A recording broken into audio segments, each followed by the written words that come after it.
What's up, guys? Welcome back to another video. Today we're talking about change of direction, more specifically the type of change of direction training you should be doing as an athlete to improve your performance. So hopefully you enjoyed this video. If you do, please give it a thumbs up. Please subscribe to the channel. We post new videos every Tuesdays and Thursdays, so make sure you subscribe to catch all of them. Hope you enjoy.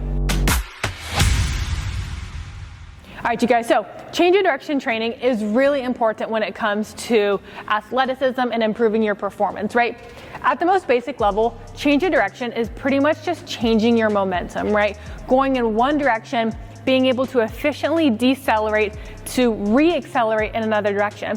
Whether we're going side to side, whether we're sprinting, turning, sprinting another way, whether we're even hitting like an approach jump where we're running, having to brake, having to decelerate, utilize that force to accelerate yourself upwards into your jump.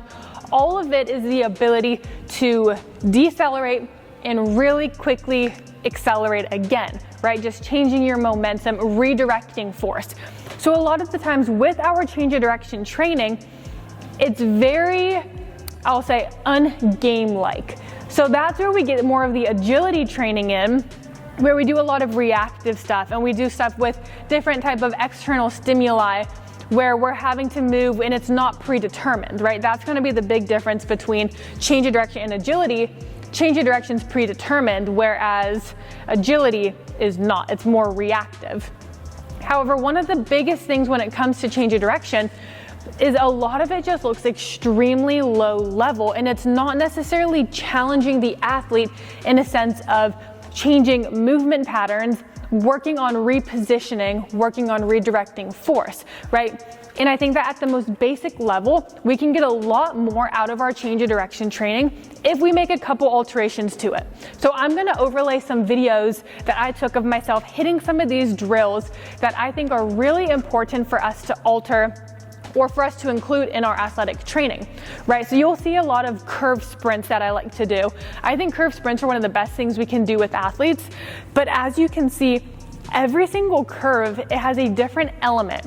And what we're working on is simply the ability to reposition, to adjust our angles and to change our momentum, right? So if I'm running, I'll show you guys a quick like hairpin turn, for example. If I'm running and I want to decelerate here, and then get going again, it's how quickly can I redirect my force. And if you follow us on Instagram, make sure you check us out at powerlux_fitness.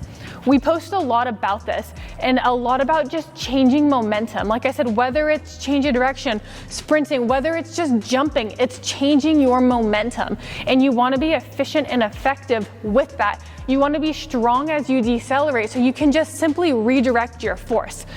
So when it comes to changing direction, and I'll show a couple more clips, being able to reposition your feet, to adjust your body, and to link all of these movements together really smoothly and efficiently at a game speed is what's going to take your change of direction training to the next level, right? We need intentional movement, so make sure we're not just going through the motions, but challenge the athletes with these types of movements that they're not necessarily easy or not necessarily having to come to a complete stop, and it doesn't necessarily have to become agility training. I think that these are two separate things.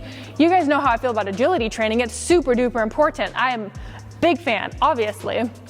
But I think that our change of direction training, although it is predetermined, this is where we're really going to hone in on our athleticism and our coordination.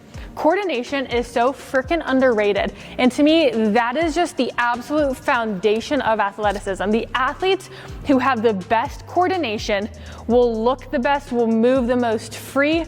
They will be able to do all these things almost effortlessly, with ease, with quickness, fluid. I think that working on these types of change of direction exercises is what's going to help build your coordination, which is going to transfer to athleticism. That's going to make your agility so much better. But let's start at this basic level of change of direction training, and let's work on being able to reposition the feet, reposition the body, redirect our force, just change our momentum. And it comes not by doing the basic change of direction stuff, like that can be an element of it, but by challenging and stimulating the athlete to think, to hit different movement patterns, even if they know what it is ahead of time, being able to institute that over and over and over, and then you can progress it and you can add different elements in there. Changing their angles, you can see with the curve sprint as I go down to grab the cone, that is completely changing angles. And there's two different ways that my body is having to adjust, right? In the first clip, you can kind of see as I go, I almost kind of jump into it and I'm landing in this position with my foot out in front of me. Work on that happening, because it might happen in the game, right? The second video, the exact same movements, but my body learned from the first time. I didn't necessarily prefer landing in that position and it felt kind of slow. So the next time my body went a more efficient route, right? Your body is really smart. Your mind is really smart. It's going to learn from all these things. It's going to learn, ooh, I did not like that movement. How do I make this more efficient? I know what this feels like and what that feels like. How do I link it together? All of these elements come into play and are what makes athleticism really elite. And to me, this is what builds your coordination. These types of change of direction drills are going to elevate your game to a whole other level. We hit our change of direction, we hit our high level agility, but this is what builds our coordination, and this is what's going to transfer to our agility, which transfers to our game. So hopefully you guys enjoyed this video. Start throwing in some more change of direction drills like you saw in this video. Work on just redirecting force. Work on your body positions. Give your body time to challenge itself, to learn, to adapt, to find the movement patterns that it likes, because your body's really smart and it is going to learn from all this. It's going to enhance these abilities and these movement patterns. It's going to link them together. It's going to build your coordination, and it's going to make you a better athlete. Thank you for watching. Hopefully you enjoyed. Please like, please subscribe. We'll see you in the next one.